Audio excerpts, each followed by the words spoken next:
నమస్కారం. శరన్నవరాత్రి మణిహారం ప్రత్యేక ధర్మ సందేహాలు కార్యక్రమానికి సాదర స్వాగతం. దుర్గా దుర్గేతి దుర్గానామ పరమ్మను యో జపే సతతం చండీ జీవన్ముక్త సమానః.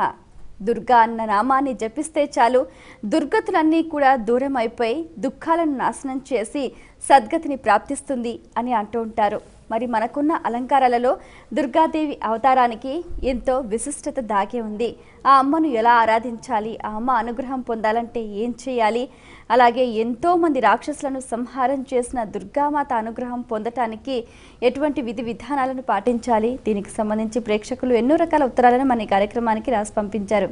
వాటన్నిటికీ శాస్త్రీయ సమాధానాలు అందించడానికి మన ముందున్నారు ఉపన్యాస శిరోమణి వేద విభూషణ జ్యోతిష బ్రహ్మ ఆగమారది ధర్మనిధి ఆధ్యాత్మికవేత్త మీ అందరికీ సుపరిచితులైన డాక్టర్ కందాడే శ్రీరామానుజాచార్యులు గారు.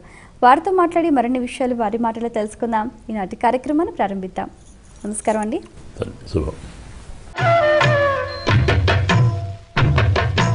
మొదటి ఉత్తరం చూద్దామండి. శ్రేష్ఠ హైదరాబాద్ నుంచి రాస్తున్నారు. దుర్గాదేవి అవతార విశిష్టతను తెలియజేయండి అంటూ రాస్తున్నారు. నవదుర్గాం మహాకాళీం బ్రహ్మరుద్రేంద్ర సేవితాం త్రికాల జ్ఞాన సంపన్నాం నమామి భువనేశ్వరీం. అమ్మ స్తోత్రం. ఒక దుర్గా కాదు, నవదుర్గలు. అసలు న్యాయంగా ఈ నవరాత్రుల్లో ఆరాధించవలసింది దుర్గనే కదా. దేవీ నవరాత్రులు అంటాం అంటే దుర్గా నవరాత్రులే. మనం చెప్పుకున్నటువంటి అన్ని అవతారాలు అక్కడి నుంచి అనుకోవాలి. ప్రధానం ఆమెనే చెప్పుకుంటాం. పరమాత్మ యొక్క యోగమాయను దుర్గా అంటాం. దుఃఖేనాపి గంతుమశక్య అని అర్థం. ఎంతో కష్టపడ్డా కానీ ఆమె దొరకదు. అంటే మొక్కులు మొక్కి నోములు నోచి పూజలు చేసి వ్రతాలు చేసి తపస్సులు చేసి ఇలాంటి వాటికి ఆమె దొరికేది కాదు. నన్ను మాత్రమే కోరితేనే నేను వస్తాను, నన్ను పూజించి వేరే వాటిని కోరితే నేను రానంటుంది. న్యాయంగా మనకు పొందరానిదేది? ఐశ్వర్యము పొందొచ్చు, కామనలు పొందొచ్చు, భోగాలు పొందొచ్చు, యోగాలు పొందొచ్చు, ఎన్నో రూపాలు పొందొచ్చు. వైరాగ్యాన్ని పొందుతామా? వైరాగ్యం వస్తుందా? ఎన్ని లక్షల కోట్ల ఏండ్లు గడిపినా ఇంకో 4 ఏళ్ళు ఉంటే బాగుండనే అంటాం. చెప్తాడు ఆదిశంకరుడు, అంగం గలితం ఫలితం ముండం దశన విహీనం జాతం తుండం.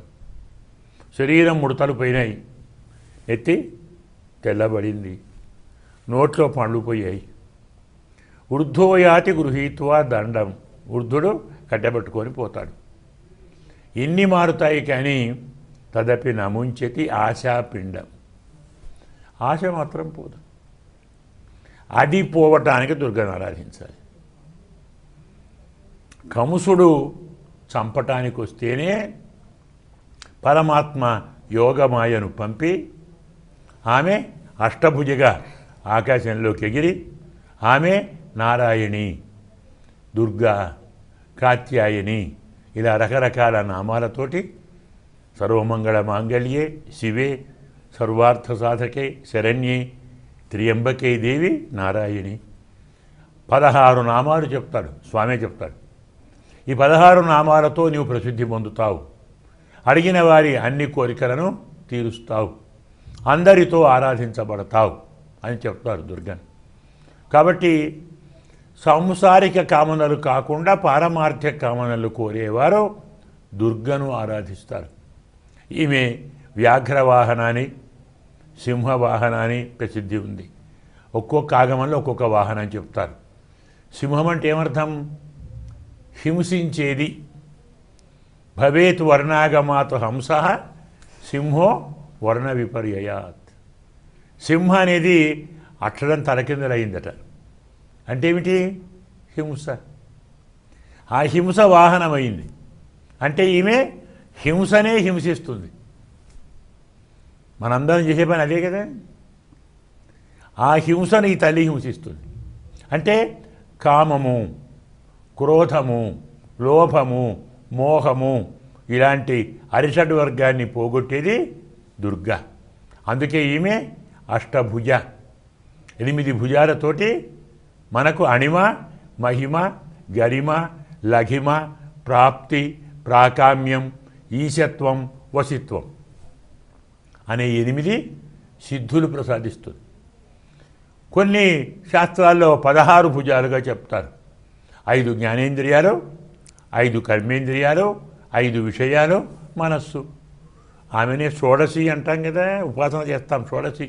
ఆమె షోడశి 16 భుజాలతో ఉంటుంది, 32 భుజాలతో ఉంటుంది.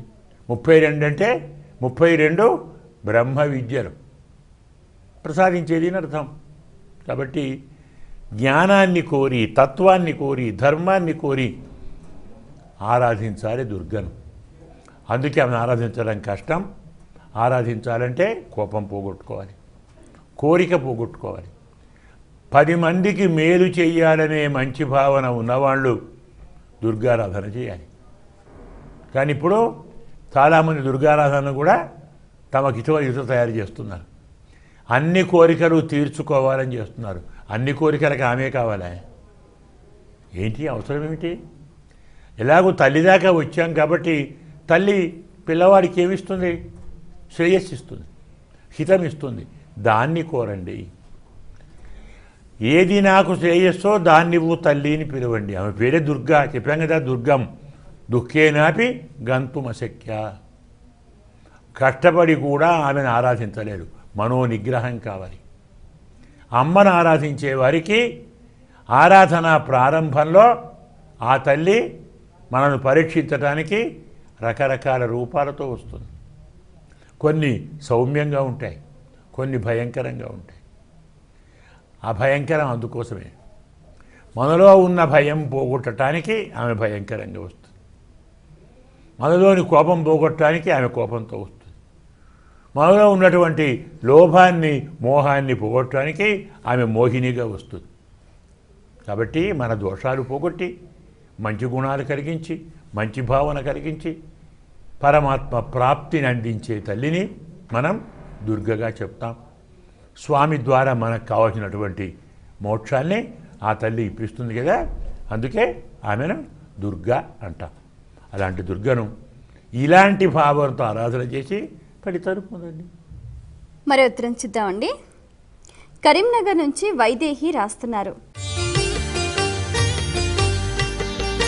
దుర్గాదేవి ఏ సందర్భంలో ఉద్భవించింది తెలియచేయగలరు అంటూ రాస్తున్నారు. మహిషాసురుణ్ణి మర్దించటానికి మహిషాసుర మర్దిని అని చెప్తాం. అసలు వచ్చినది అందుకు. కానీ ఆ సమయంలో అతను తన వారిని పంపాడు, ఓ 2 పంపాడు, శుంభ నిశుంభులు అని. వీడు మహా భయంకరమైన పరాక్రమం గలవారు, యుద్ధం బాగా చేస్తారు, ఆయుధాలు రకరకాల ఆయుధాలతో వస్తారు. ఒక చమత్కారం ఉంది. దుర్గ మీద వేసిన ఆయుధాలన్నీ ఆమె శరీరంలో కలిసిపోయాయట. ఇక వాడు ఏం చేయాలి? పిచ్చివాడా, ఇవన్నీ నావేరా, నా శరీరమే పెద్ద ఆయుధం, నిన్ను దీంతో చంపుతాను. శుంభ నిశుంభులు అంటేనే అర్థం కామ క్రోధాలు. జంట కదా, జంట 2-3 ఉన్నాయి. అందులో ఒకటి ఈ దుర్గ. శుంభ నిశుంభులు అనేవారు ఆ మహిషాసురునికి చాలా ప్రధానమైనటువంటి అనుచరులు. సేనాధిపతి మరొకటి. మమ్ములను గెలిస్తే కదా నీ దాకా వచ్చేది. అసలు జరిగిన విషయం ఏమిటి? వీరు వెళ్ళి ఆమెను అడిగారు, మా మహిషాసురుడికి నీ మీద పెళ్లి చేసుకోవాలని ఉంది, వచ్చి పెళ్లి చేసుకో. అమ్మని ఎలా భావించాలో తెలియని మూర్ఖులు కదా. అంటే సరే రమ్మను, నన్ను యుద్ధంలో గెలిచి పెళ్లి చేసుకోమను. తల్లి కాస్త నవ్వుకుంటూ చెప్పింది. అప్పుడు దీనికి మాత్రానికి నువ్వెళ్ళు, మేము వెళ్ళి గెలుస్తాం అని వీళ్ళిద్దరు వచ్చారు. ఏమిటి, మీ రాజుకు ధైర్యం లేదా నాతో యుద్ధం చేయడానికి? మీరు వచ్చారు, భయపడుతున్నాడా? సరే మీరు పోతే ఆయన వస్తాడేమో, రండిరా యుద్ధానికి శుంభ నిశుంభులను చంపడానికి తల్లిని దుర్గా అని చెప్తాం. ఇంకో ఈ యుద్ధం చేస్తున్నప్పుడే ఇక్కడి నుంచే వచ్చిన తల్లి ఇంకో తల్లి కాళి.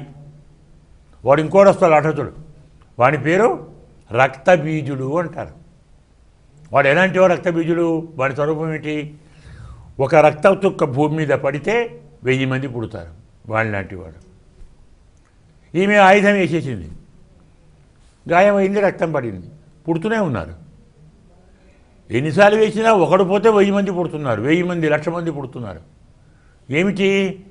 రక్తం భూమి మీద పడితే పుడతారు. ఏం చేయాలి? రక్తం పడకూడదు, భూమి మీద పడకూడదు. రక్తం రాకుండా చంపలేం కదా కదా. అప్పుడు కాళీ రూపాన్ని ధరించి తన నాలుకను మొత్తం భూమి మీద పరిచింది. రక్తం ఎక్కడ పడుతుంది? అప్పుడు నాలుక మీద పడుతుంది. వాడు చచ్చాడు. రక్తబీజుణ్ణి చంపటానికి కాళీ, శుంభని శుంభాది దుర్గను చంపడానికి దుర్గా. అంటే రక్తబీజుడు అంటే మనమే కదా కదా. రక్తం అంటే కోరిక. మనందా పుట్టుకు కారణం ఏంటి? కోరికే కదా. రక్తమే బీజం, కోరికే కారణం. ప్రతి జీవి పుట్టడానికి కారణం కోరికే కదా. మనలో కోరిక లేదు, మనం పుట్టాం. ఆ కోరిక నాలుక ద్వారా బయటకు వస్తుంది, అంతే కదా. మన చాలా చెప్పుకున్నాం, నాలుకను జాగ్రత్తగా ఉంచుకుంటే మోక్షాన్ని పొందవచ్చు. నాలుక మాట్లాడుతుంది, తింటుంది కదా. తినకూడని దాన్ని తినకుండా, అనకూడని దాన్ని అనకుండా ఉంటే మనంతా మంచివాళ్ళు లేరు. మోక్షం అదే వస్తుంది. నాలుకను గెలవాలి అని కాళి చెప్పింది, కామ క్రోధాలు గెలవాలని దుర్గ చెప్పింది, మోక్ష మార్గాన్ని వెతకాలని కాత్యాయని చెప్పింది, శరీరంలోని 3 పురాలలో దేవిని ఉంచుకోవాలని త్రిపుర సుందరి చెప్పింది, సంతానం కావాలి, వంశాన్ని ఉద్ధరించాలి, ధర్మాన్ని పెంచాలి అని స్కందమాత చెప్పింది. అన్ని పేర్లు అమ్మవే, అన్ని ఆరాధనలు అమ్మవే, అన్ని కోరికలు అమ్మ కోసమే. ఒక్కొక్కవే ఒక్కో కోరిక కోరుతున్నాడు కాబట్టి ఆ కోరికకు, ఆ శక్తికి, ఆ రూపానికి, ఆ కార్యానికి ఆ పేరు పెట్టి 9 భక్తులు కదా 9 మరి ఉత్తరం చూద్దామండి. నీహారిక హైదరాబాద్ నుంచి రాస్తున్నారు. దుర్గాదేవిని శ్రీరాముడు కూడా పూజించారంటారు, నిజమేనా? తెలియచేయగలరు అంటూ రాస్తున్నారు. తాము నమ్మిన వారు అందరికంటే గొప్పవారు అని ప్రతిపాదించటానికి రాముడు పూజించాడు, కృష్ణుడు పూజించాడు, ఇంకెవరో పూజించారు. ఎందుకు అవసరం ఏంటి? మనకు రామాయణం చెప్పేది ఏమని? సహి దేవై ఉదీర్ణస్య రావణస్య వధార్థిభి అర్థిత మానుషే లోకే యజ్ఞే విష్ణు సనాతన. దేవతలందరూ శ్రీమన్నారాయణుణ్ణి రావణాసురుణ్ణి చంపమని కోరి ప్రార్థించాడు. రావణాసురుణ్ణి చంపటానికి ఆయన వచ్చాడు. ఎవరు రాముడంటే? నారాయణుడే. దుర్గెవరు? ఆయన చెల్లెలు, ఆయన యొక్క యోగమాయ. ఆయన చెప్పితే ఆమె వచ్చింది. కృష్ణుడిగా ఉన్నప్పుడు దుర్గ వచ్చింది, రాముడేలా పూజిస్తాడండి? కొంచెం ఆలోచించాలి కదా. దుర్గ అవతారం వచ్చిందే కృష్ణావతారం కంటే ముందు. ఎలా రాముడు అవతరిస్తాడు? ఎవరో అడిగారు మహానుభావులు, రామావతారం కంటే ముందే కృష్ణావతారం అని. ద్వాపర యుగమే ముందు, జటాయుగం తర్వాత. రాముడు దీపావళి చేయలేదని ఒక ప్రశ్న. దీపావళి ఎప్పుడు చేస్తారు? నరకాసురుడు కదా, వాడు ఏ అవతారంలో? కృష్ణ. రాముడు ఎలా చేస్తాడు దీపావళి? అలాగే రాముడు ఎలా రచిస్తాడు దుర్గను? ఏమాత్రం అవకాశం లేదో. శ్రీమన్నారాయణుడు రాక్షసులను సంహరించటానికి దేవతలు కోరితే రాముడిగా వచ్చాడు. ఆ స్వామి కంసవధ కంటే ముందు యోగమాయను దుర్గగా పుట్టమని కోరాడు. అంతకుముందు మరి శుంభని శుంభులు, మహిషాసురుడు అనే వారిని సంహరించడానికి తల్లి వచ్చిందని మనకు పురాణాలు చెప్తున్నాయి. ఆ రీతిలో ఆ తల్లి రావచ్చు, ఆ వ్యవహారాన్ని పూర్తి చేసుకొని ఆమె భక్తులతో ఆరాధించబడవచ్చు. అందువల్ల నారాయణుడు దుర్గను పూజించాడు, రాముడు పూజించాడు, కృష్ణుడు పూజించాడు. ఎలా చెప్పుదాం? సన్నివేశం చెప్పాలంటే సందర్భౌచిత్యం కావాలి కదా. అమ్మ గొప్పది, ఎవరు కాదన్నారు. తల్లిని అందరూ పూజిస్తారు. ఎవరు తల్లిని ద్వేషిస్తారా? కన్నతల్లి అందరికీ కావాలి. జగన్మాత అందరూ ఆరాధిద్దాం. ఒకరి గొప్పతనం చెప్పాలని గొప్పవారు కూడా ఆమెని పూజించారని చెప్పవలసిన అవసరం లేదు. ఆమె మహిమ చాలు. ఆ తల్లి తల్లిగా గొప్ప మహిమ గలది. అలానే జగన్మాతగా పూజించండి, లోకమాతగా పూజించండి, అన్ని వరాలు ఇచ్చే తల్లిగా పూజించండి. రాముడు పూజించారు కాబట్టి నేను పూజిస్తున్నాను ఎందుకది? మీరు పూజించ ఇంకోళ్ళ పూజ ఎందుకు? భక్తి ఉంది, ఆరాధించండి, ఫలితాన్ని పొందండి. అందువల్ల పురాణాలను సంకరించేసి తోచిన భావాన్ని చెప్పి స్వరూపాన్ని, స్వభావాన్ని, తత్వాన్ని పక్కదారి పట్టించే ప్రయత్నం చేయకూడదు. వాల్మీకి రామాయణంలో లేదు. మనకు ప్రమాణం వాల్మీకి రామాయణమే. కారణం బ్రహ్మ వరం ఇచ్చాడు. నతేవాగనృత కావ్యే కాచిదత్ర భవిష్యతి. నాయన వాల్మీకి, ఈ కావ్యం ఇప్పుడు ఏ మాట నీ మాట అబద్ధం కాదు, నీవు ఉన్నది ఉన్నట్టే చెప్తావు. అది మనకు ప్రమాణం. అందులో ఎక్కడ రాముడు శివలింగ ప్రతిష్టానము లేదు, దుర్గా ఆరాధన లేదు. స్కాంద పురాణంలో కొన్ని భాగంలో చెప్పారు. అందులో కూడా దానికి కారణాలు, మనకు అది సమయం కాదు, దానికి కారణాలు వేరే ఉన్నాయి. అందువల్ల వాల్మీకి రామాయణ రీత్యా రాముడు దుర్గను పూజించలేదు, అందులో లేదు. వేరే రామాయణాల్లో వాళ్ళు చెప్పుకుంటే చదవండి. ఆయన పూజించారు అనుకోండి, బాధేం లేదు.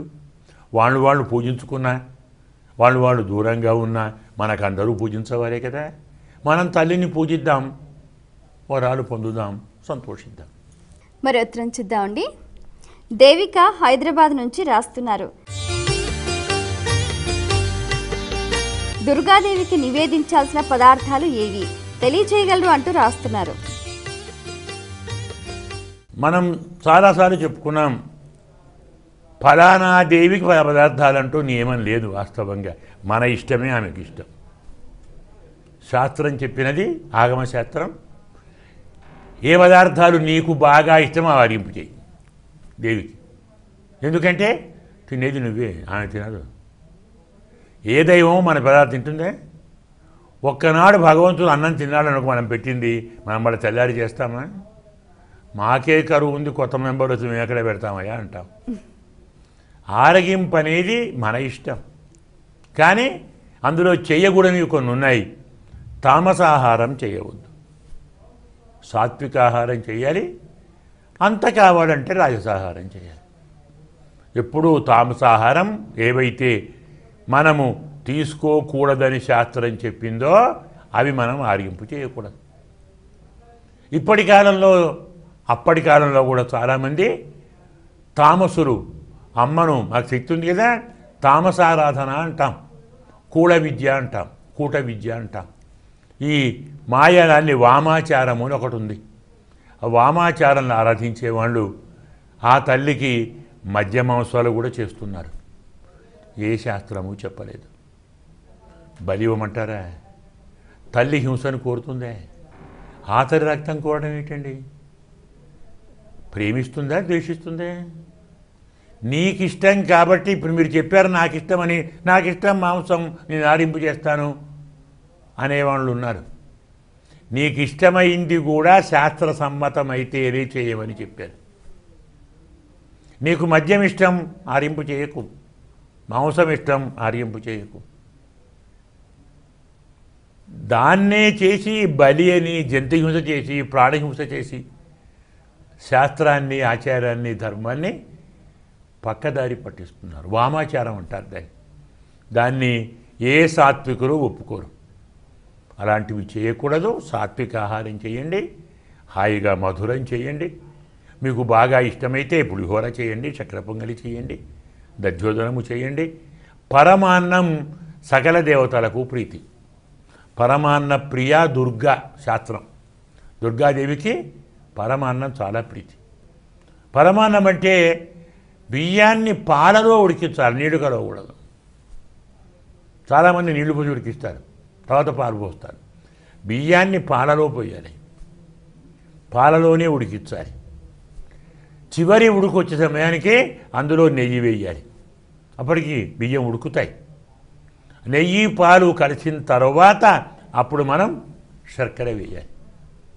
ఈ 4 కలిసిన తర్వాత జీడిపప్పు, కిస్మిస్ ఏవో ఉంటాయి కదా పదార్థాలు, ఇవన్నీ అప్పుడు వేయాలి. కుంకుమ పువ్వు దింపినప్పుడు వేయాలి. అది జారుడుగా ఉండాలి, గట్టిగా ఉండకూడదు. పరమాన్నం కదా, పాయసం అంటే పలచగా ఉండాలి. గ్లాసులో పొయ్యాలి, ప్లేటులో పెట్టి అన్నంలాగా తినకూడదు. అది పరమాన్నం కాదు. అది ఎంత జారుడుగా ఉంటే తల్లి మన మీద ఆమె దయను అంత బాగా జారుస్తుంది. పాయసం జారుడుగా ఉంటే తల్లి దయ జారుతూ మన దగ్గరికి వస్తుంది. పరమాన్న ప్రియ దుర్గా సర్వకామప్రదాయిని, సాత్విక ఆహార నిపుణ ఆమెకు పేరు. సాత్విక ఆహారమే తీసుకుంటుంది. సర్వకామ ప్రదాయిని, అన్ని కోరికలు తీస్తుంది.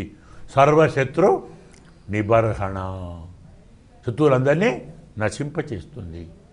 కామక్రోధాలు పోతే చాలు కదా, మనం మంచివాళ్ళమే. మనలో మంచితనాన్ని నింపుతుంది, మనలో చెడును తీసేస్తుంది. ఆహార ప్రియత్వానికి సాత్విక గుణాన్ని జోడించి పరిశుద్ధ మనస్కులను చేసే తల్లి దుర్గా. అలా ఆమెను ఆరాధించండి, ఆ మంచి మనస్సు పొందండి, ఆనందించండి. చాలా సంతోషం అండి. మీ అమూల్యమైన సమయాన్ని కేటాయించి మా ప్రేక్షకుల ధర్మ సందేహాలకు శాస్త్రీయ సమాధానాలు అందించినందుకు ధన్యవాదాలు. శుభం తల్లి, వర్ధత. వీక్షించారు కదండి, ఇది ఇవాళ మన ప్రత్యేక ధర్మ సందేహాలు కార్యక్రమం. మీకు కూడా ఏమైనా ఆధ్యాత్మిక ధర్మ సందేహాలు కలిగితే మా ఈ కార్యక్రమానికి మీ సందేహాల్ని క్లుప్తంగా సూటిగా రాసి పంపించండి. మా చిరునామా ధర్మ సందేహాలు, కేర్ ఆఫ్ భక్తి TV, road number 92, Jubilee hills, Hyderabad 5,96,000. మా ఇమెయిల్ ఐడి bhaktihyd@gmail.com. మరో కార్యక్రమంలో మళ్ళీ కలుసుకుందాం. అంతవరకు సెలవు. నమస్కారం.